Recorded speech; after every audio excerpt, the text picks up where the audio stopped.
Hello, everyone, and welcome to episode 38 of This Week is Live. I'm your host, Raymond Flotat. So glad to see you well. Thanks for joining us. It has been a bonkers week, and there's all kinds of stuff in a bunch of really interesting directions. Now, as we've had in the last few weeks, this week's episode will end with a feature interview. This is another one of our many interviews done at the annual Summer Game Fest Play Days event. This one, particularly, it was to do with the rebooted and kind of retelling the story from scratch piece, which is Mortal Kombat 1. Some of you might remember Mortal Kombat as being very famous in the 90s and very controversial, and there's been numerous sequels, and this is kind of like a reboot, starting it all from scratch as MK1. So today's interview is with Tyler Lansdowne of NetherRealm Studios. So we're going to have that at the end of the show. First, we're going to dive right into headlines, and this first one is one that I don't want to say I'm excited to talk about, but I'm really interested to talk about because it's freaking crazy. It is absolutely bananas. Now, most of you, unless you're living under a stone, are very well aware of our former president, Donald John Trump.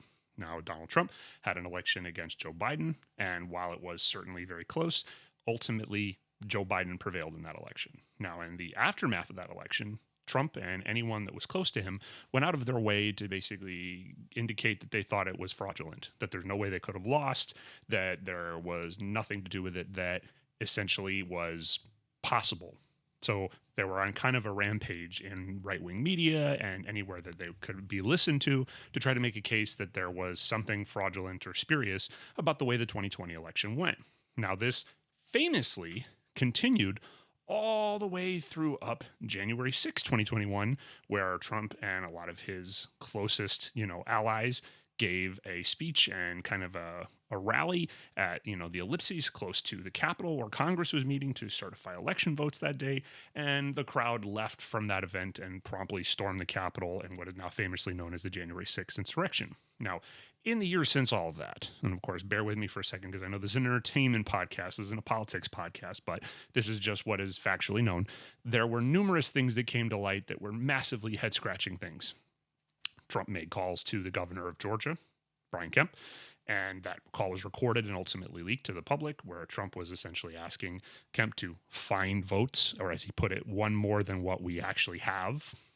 There were fake electors that showed up in numerous states, trying to indicate they were the real crop of electors and they weren't the ones that were actually nominated by the states as a result of the electoral process, which, of course, as we all know in this country, is a giant, crazy, complicated mess.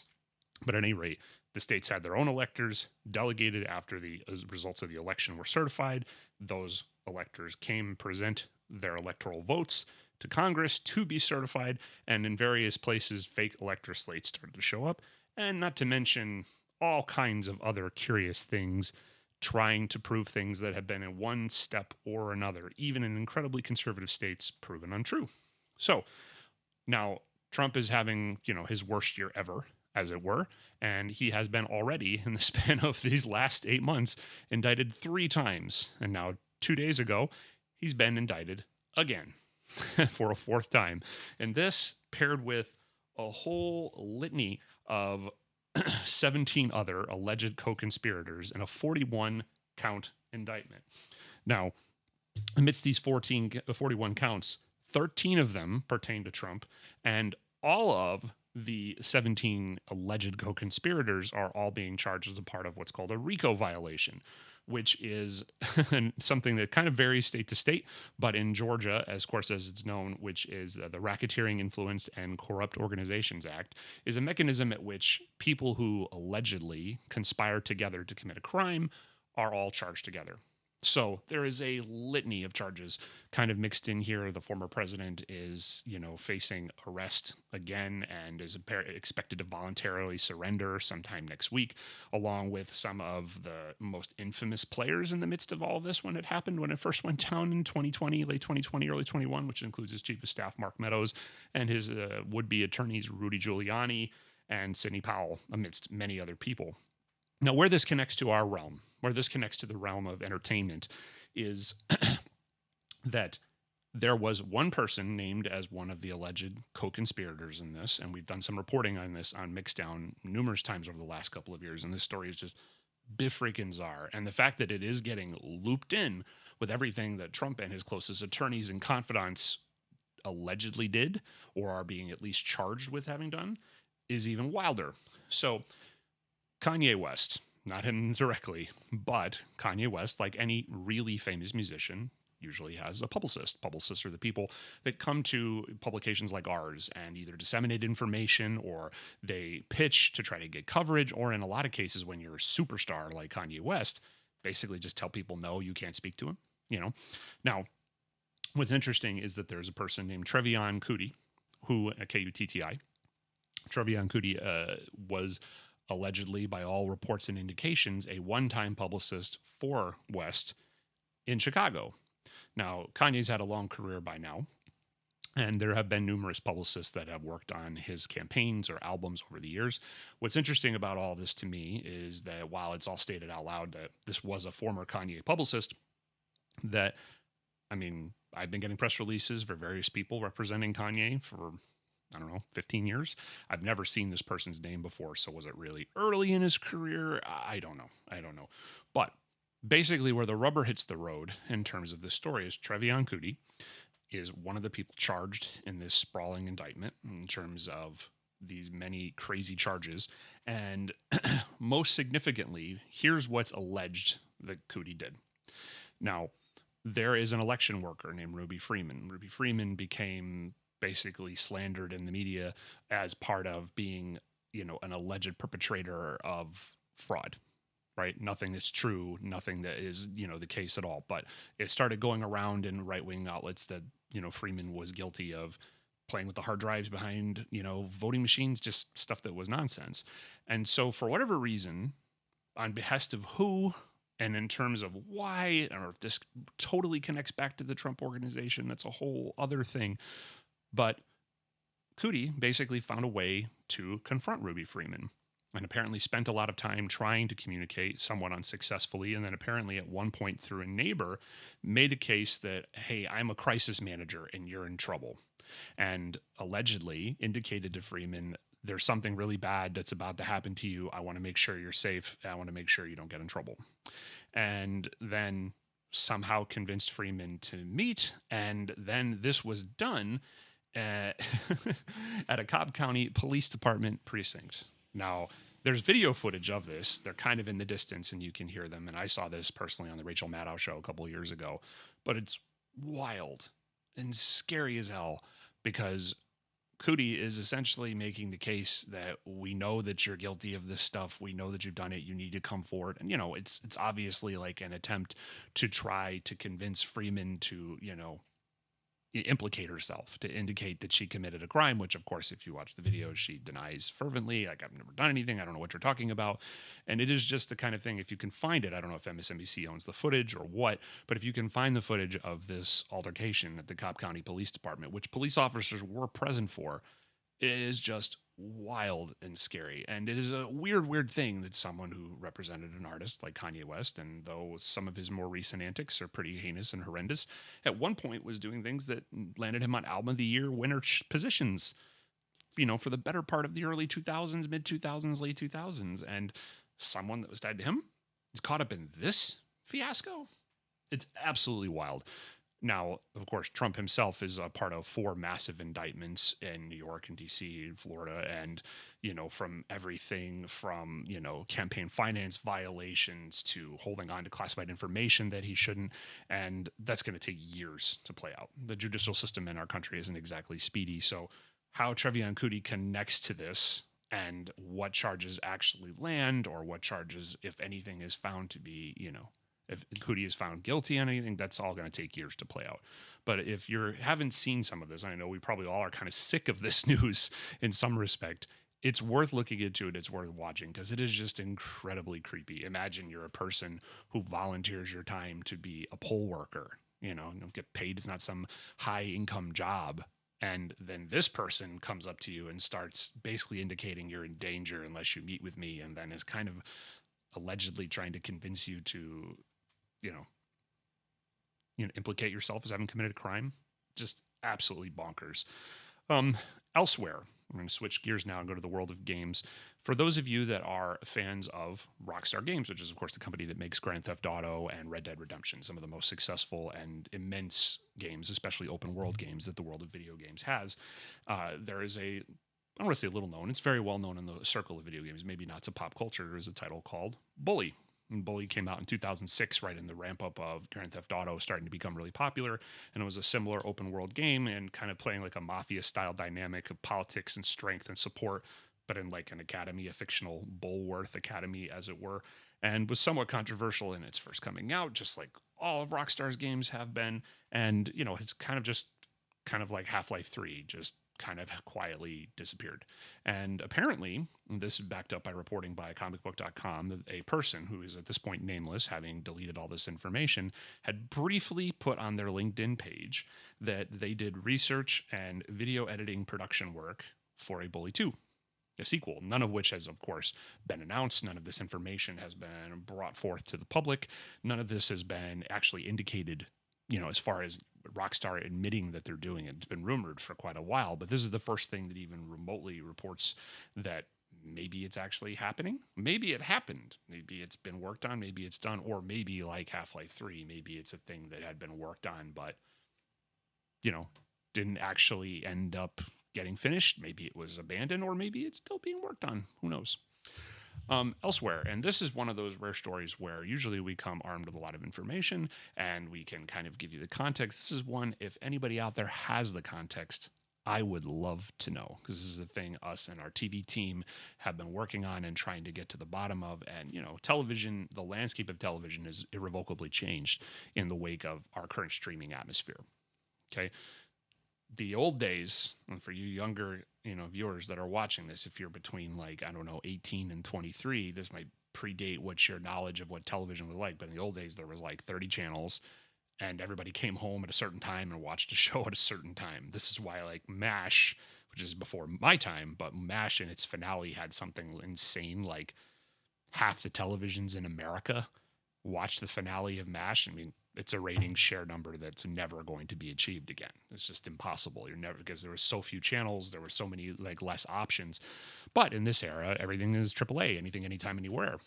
What you want, when you want it, wherever you want it, in whatever capacity, as much or as little as you feel comfortable consuming it. So in this arena, then all kinds of shows can become popular in ways that are unexpected. And of course, sometimes some very well-meaning shows that you would think would be a big success don't bring in the numbers the platform wants and then get torpedoed. And of course, it's also something of a black box, right? Because a lot of these streaming platforms don't really release numbers. Some of them do when they are a combination streaming platform and also an actual like terrestrial cable, network. But a lot of them, like Netflix, don't ever really say. I mean, they'll say relative to other shows, Stranger Things did really great. Oh, this is our biggest show ever, the biggest numbers for Wednesday ever. But usually there's not much that can, like, globally on the same playing field of stats track relative success. Now, Suits, which is a show that was on the air for many years, and quite famously, in addition to Gabriel Macht and Patrick Adams and Rick Hoffman, starred Meghan Markle, who is, by her title known as the Duchess of Sussex, who was married to Prince Harry and the British royal family, and then they've kind of left the United Kingdom to do their own thing, and whatever that means if you're a Duchess of Sussex. Meghan Markle is one of the stars. This is where she came from before she married Prince Harry. And this show was kind of one of those many kinds of network things, right? Like probably a decent number of people watched it for it to be on a major network, but most people weren't really watching Suits. And, it's been around for a long time. It's not like a brand new thing or anything. And apparently Suits has exploded in terms of streaming popularity. I will be the first to admit I do not know why. So if you're out there and you know why, I'd love to hear it. Because usually you hear about a show like Wednesday or Stranger Things and it gets really popular and you hear the buzz about it. People talking about it, People are like, oh, the bear's brilliant. Oh my God, Stranger Things is the coolest and funniest thing in the world. And, oh, Beef is a great show. I love the performances. Oh, Breaking Bad is shocking. You've got to watch Breaking Bad.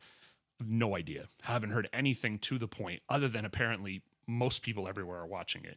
Now, Nielsen, which back in the day was the only way that television was ever able to square ratings, which is always on the basis of certain number of people have a box. that watches what they voluntarily sign up for this, watches what they watch, and then that is used to create a formula of roughly how many millions of people did or didn't watch a show on a given network. And this is how advertising rates were set all throughout the television industry. It's a formula. It's not an actual number. There's nothing that actually says, here's exactly how many TVs in the country were watching a given show. It's always an approximation based on a math, big math formula, basically always figured it out. So Nielsen has figured out how to get into the streaming arena, I'm sure through some similar kind of set-top box kind of thing that's talking to people's computers and watching what streaming platforms they watched. And they are claiming within the purview of their statistics that Suits, this once Meghan Markle starring show, has topped the entirety of the streaming charts for the Earth and had something in the realm of, and no, I'm not kidding, this is the number they're reporting, 3.7 billion views. That's a number that we can't even fathom. 3.7 billion anythings. You might not see 3.7 billion grains of sand in your life. Never mind that 3.7 billion views of a show, or at least, episode within it. Apparently, it's the most streamed show third week in a row. And as far as a single measurement is concerned, like looking at a week as a week, and within the last 4 weeks, 12.8 billion minutes of this show have been watched. If you're out there and you know why this show is a hit, I want to know why. It's nothing I've had a chance to see. Didn't look all that good to me when it first came out, but apparently a lot of you are watching it. I would love to know more. Please write to Mixdown and tell us wherever you consume or interact with us. In a slightly, small piece of funny but, disappointing news, and not surprising given the WGA and SAG-AFTRA strikes that are happening and still playing out in real time, Deadpool 3, which was going to be the third installment of Ryan Reynolds' hilarious action comedies in the Deadpool franchise, which, of course, really, in terms of being very, very special, is also going to include Hugh Jackman reprising yet again his role as Wolverine, which was, of course, what made his career in the first place. It right now may or may not be delayed. No one's really entirely sure. Disney had a call with investors, and they had numerous things they were indicating releases for, including, of course, Brie Larson's The Marvels and Snow White and Inside Out 2 all had release dates, but whereas previously it was announced that, Deadpool 3 was filming, it was going to come out in May 2024, it just wasn't listed. The kind of thing you would think they'd want investors to know, because a movie with both Ryan Reynolds and Hugh Jackman is going to be a hit. But who knows? Maybe it's delayed. Maybe it's not. We'll bring you more reporting on that when we find out for sure. And kind of rounding the bend here, just because of the way of a small update, we've talked to you a lot about the WGA and SAG-AFTRA strikes and how little by little productions for movies and television shows both are grinding to a halt. This time a few months from now, things are kind of going to start not being much coming out. And, unless, of course, these strikes are resolved and, both sides find terms in both cases in both strikes. And just in terms of the latest little bit of information there, the WGA, not SAG-AFTRA, so the Writers Guild of America, met with the AMPTP, which is the organization negotiating on behalf of the production studios and the networks and the movie production studios and everything. They met last Friday. AMPTP delivered a proposal of how they thought they could resolve it. The WGA and its membership have been chewing on that. Details of that not announced. No reporting in terms of what was proposed. And apparently tomorrow, 8/18, the WGA is going to go back with a counterproposal. So dialogue? We'll see. We'll see what happens in terms of that, but at least something is happening. And then lastly, and just because this is near and dear to my heart, and it is just a very cool little thing, Scott Pilgrim Takes Off, which is an animated show coming to Netflix based on Brian Lee O'Malley's comic books from Scott Pilgrim versus the World. Is the first footage of it has been released for the world to see. Now, this is fascinating and interesting because Brian Lee O'Malley, the original author of the comic book, is writing the show. It's being directed by Abel Gongora, I hope I'm pronouncing that right, and it is executive produced by Edgar Wright, who famously did the Scott Pilgrim versus the World movie that was not a giant box office success, but pretty much everyone I know who's seen it loves it and swears by it. It was a wonderful, hilarious movie, and I kind of describe it as the first 15 years of my life stapled to the second 15 years of my life, and kind of equal parts dorkery for video games and music. It's a wonderful, hilarious movie, and lots of great performances and character actors and very funny comedy and, references to all kinds of great pop culture stuff from the video game and music and counterculture eras. Well, the first trailer for it came out looking very much in the spirit of what the comic book art did. looks really interesting, and it's coming out November 17th of this year on Netflix. And one of the things that is a wild selling point of it, while it's certainly not the movie again or a series of the movie, it's an animated show. It features basically every single person who was a part of the wonderful cast of the Scott Pilgrim vs. the World movie, including Michael Cera, Mary Elizabeth Winstead, Chris Evans, Kieran Culkin, Anna Kendrick, Brie Larson, Allison Pill, Aubrey Plaza, Brandon Routh, Jason Schwartzman, Johnny Simmons, Mark Webber, Mae Whitman, and Ellen Wong. So I will be there with bells on when that comes. That's streaming entertainment I can get behind. No offense to you Suits fans. So to end off here, before we go into this week's feature interview, I wanted to talk a little bit just about a pretty marvelous piece of history and an album that if you do not know, stop what you're doing and go listen to it. Now, if you're someone who's like hell-bent for leather, for, anger and teeth and thrashing around, maybe this won't do it for you. But for everyone else, if there's moments where you find that you want to be, chilled out, if there's moments where you want to have something a little bit more sedate, you want to be able to have something calm and soothing that you want to listen to, boy, do I have the record for you. And this is something that has been a big staple in my life going all the way back to 1997. And it's kind of one of those things where at least once or twice a year this comes out, maybe numerous times a year. It's still in rotation for me. 2023. I mean, nearly 30 years later, it's just been a mainstay in everything that I listen to. So the band is called Delerium. Now, Delerium was started as a side project by Bill Lieb and Reese Fulber. Bill Lieb and Reese Fulber are the two primary members of the industrial and then, of course, industrial rock, industrial metal band, first kind of more of industrial, but then more industrial rock in the early mid-90s band Frontline Assembly, which is a part of that whole original crop, Wax Trax era, great industrial bands. Wonderful, wonderful band in their own right. And for those of you that are keeping score who are like prog metal fans, guitar player, singer Devin Townsend had some of his first things he was ever on a couple Frontline Assembly's records, where Devin was the guitar player doing the heavy guitar parts and Millennium and Hardwired. And ultimately, Bill Lieb and Reese Fulber have a lot of different bands and different flavors of their music. They have different projects where they have different approaches. Now, Delerium, which had already been around a number of years by the time the album I'm going to talk about here today, Karma, came out, had, kind of started the project a while earlier and then was evolving it over time.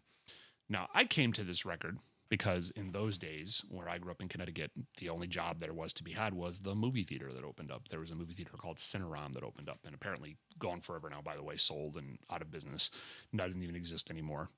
So back where I grew up, hard to even find a movie theater without driving 40 some odd minutes. But in those days, when I was 16, you could go 10 minutes down the road to this movie theater and there was at least 6 cinemas, and there was at least some theaters there. So I worked in the box office or in the concession stand or as an usher cleaning theaters, and I think I worked for $5 an hour, something like that. $5.50. I mean, a pittance compared to modern terms. And, it was a wild job. All my friends worked there. We had a blast. And, of course, there was music that we played. But normally, the music that was played in this movie theater was, a movie cinema score music. Kind of thing that families could listen to, nothing that usually really ever had teeth. It was kind of designed from the beginning not to be anything that was going to have massive teeth. And there were different things that were kind of shuffled about, sometimes different soundtracks. And then I think it was one of our managers essentially come across this album, saw that it had the guys from Frontline Assembly on it and decided to try it out, decided to actually play it in the theater, surprised he was even let to. And I fell in love with it immediately. Now, to describe this record, it is a very sedate, very chill, kind of down-tempo record. Okay, I wouldn't call it down-tempo music or trip-hop in the ways that a lot of things in the 90s were referred to, but there is kind of a flavor of what we thought of as world beat in those days, where there is sampling or different motifs used from different kinds of world music genres or elaborate exotic instrumentation, some things directly through samples, even Gregorian chant and stuff like that, but then a lot of electronics, a lot of sequencing. In those days, sequencing was a big part of electronic music, taking things, looping them, and finding different ways to turn on and off the different facets of them. And it is just lush, gorgeous. Beautiful, beautiful album. I cannot recommend it enough. Now, there's a bunch of different people who sing on this record, including Christy Thirst, Camille Henderson, Lisa Gerard. And ultimately, the most famous of this is the song Silence. Silence is a song they recorded with Sarah McLachlan, who you might not know it in the modern era, but in those days was incredibly famous as a female singer-songwriter. Not exactly a pop artist, was the founder, along with her manager, Terry McBride, of the Lilith Fair, which gave tons of female artists a chance. It was the first ever like package festival tour, like a Lollapalooza, but only female artists or female-led artists that were on the bill. And Sarah McLachlan did this song with him, only song that she's ever done with him, and it was a worldwide smash.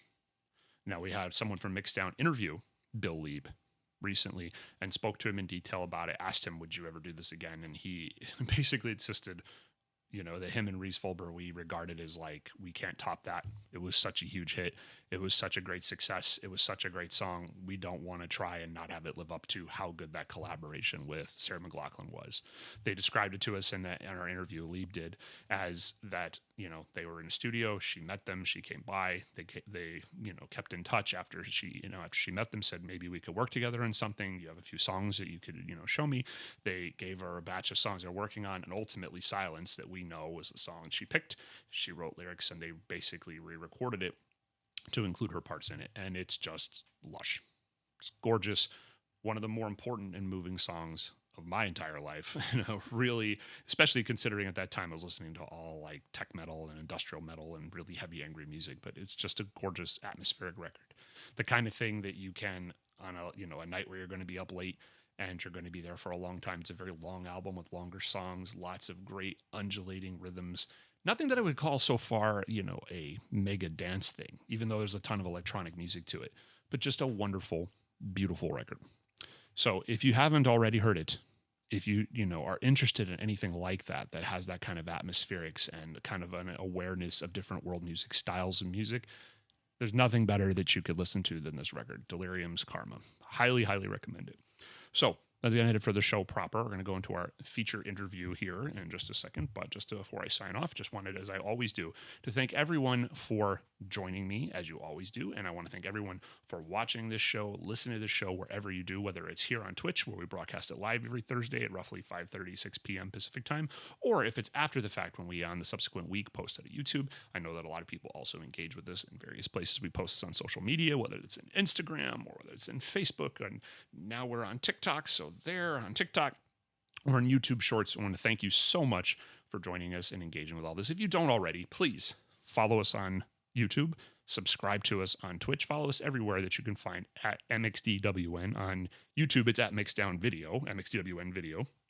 But everywhere else, it's at Mixdown, MXDWN.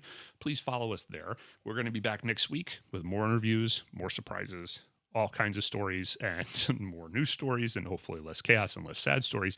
But ultimately, thank you once again for joining us. So glad to see you well. Stick around for our interview with Tyler Lansdowne of NetherRealm Studios. Okay, hello everyone, back at Summer Games Fest. This is Raymond Flowchat from MXDWN.com, and I am here with Tyler. Yes. Yes. And one more time, Lansdowne? Lansdowne, correct. Lansdowne, right. From Warner Brothers Games. From NetherRealm Studios, yes. NetherRealm Studios. Okay, excellent. And so we're here talking about MK1, Mortal Kombat 1. I'm ready to do it. How long have you been working on this game? This game, we're not really saying how long. It's been, been a bit. Sure. Not really giving an exact amount of time on that. Sure. I've been working on, for a bit. Generally a while. Generally a bit, yeah. Because that's the over and under in a lot of discussions, is things Right. go from like 6 months to 6 years. Sure, things happen. But yeah, it's paying off though. We're excited about it. The reaction has been great for us, and I'm having a great day. Okay, let's start with, in terms of your specific role in the development of the game, walk me through, like, how is your role in helping make something like this a reality? Well, I don't make anything. I'm in community, so I do, and marketing. So I do things like this, and I get to talk about the game. Okay. The hard work is everybody who's back at the studio, building the game and Sure. doing all the coding. Sure. I am lucky enough to get to come here and talk about the awesome stuff that they create, which is fun. But you make the community. I help build it, I would say. You don't want to take credit for anything. I try not to. So then talk me through a little bit about what makes this one special in comparison, because there's been a lot of Mortal Kombat games over the years. I mean, 30 years this year. Yeah. And it is I don't know, I really love this one. Okay. I've loved them all. I mean, obviously Sure.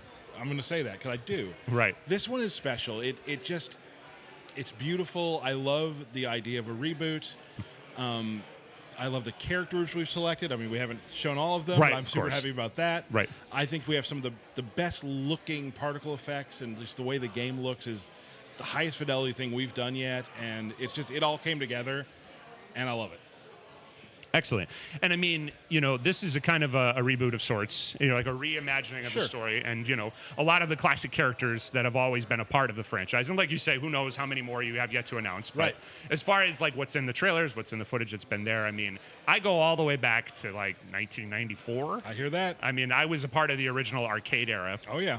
And I mean, that was as Street Fighter was the thing, Mortal Kombat came right on the right after Pit Fighter, and effectively that was like one of those games that, along with Street Fighter and Pit Fighter, there would be people lined up for like an hour, quarters on the machine, just trying to get one chance to play. The Aladdin's Castle in Hutchinson, Kansas was my home arcade, and I definitely played my fair share. Yeah, for me it was OP Arcade in Connecticut. Okay. Yeah, so I mean, you had to drive 45 minutes to an arcade in Connecticut to be able to go to an arcade. Right. Because Connecticut was pretty backwater in those days.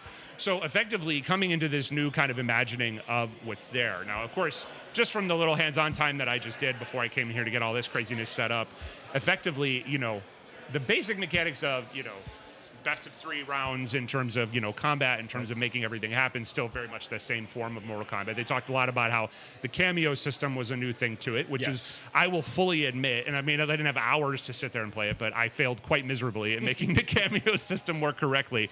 But effectively, what do you think makes this one really special in terms of fans of the franchise? I keep saying, and I think one of our goals really was player expression. We have a lot of players out there who want to show their personality through the characters they play and how they play that character. Yep. And with the cameos and with the way combos work now, people are able to really get in there and show who they are with how they play and what cameos they match with their main fighter. Yep.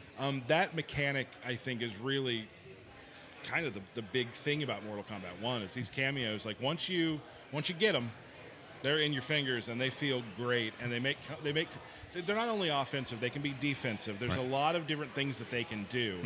A lot of things we haven't even shown yet. They're definitely a game changer.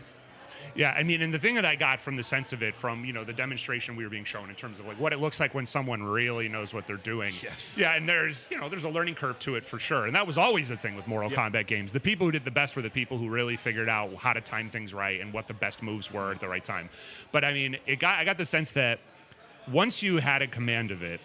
And I mean, I don't know how steep of a learning curve that is. Of course, it looked like in the menus the moves were transparent. It wasn't like it was like in the old days you had to know a guy who had the internet, or accidentally do something. Yeah, and you're like, wait, that combination of buttons did a thing. Because I mean, back in those days, the fatalities, no one had any idea how, and it was all shared information through a community that made it happen. But the sense that I got, and I can't speak to in what little experience I had with it, what the learning curve is, but like once you do get there. Once you're at the point where you understand the fluidity between that system and the regular system, it can become this like gorgeous ballet of violence, basically. That's a very well put way to say it. That's nice, because it really is. Sure. We've added also like air combats now in the game, so not only you're on the ground, like then your cameo is knocking someone in the air and you're spinning them around and knocking them back down to the ground. So it is, like you said, it is a ballet. Like it is beautiful sometimes. Like I've seen some combos out there that some of the higher level players have tried. There's a beauty to the combo and the way it flows, and that's really cool to see. Now, in terms of like the general mechanics of the game, usually what I'm used to in a Mortal Kombat is like there is always the multiplayer, which is a big part of the popularity of the game, of course. But then I'm assuming there's a regular single-player campaign to go through a kind of.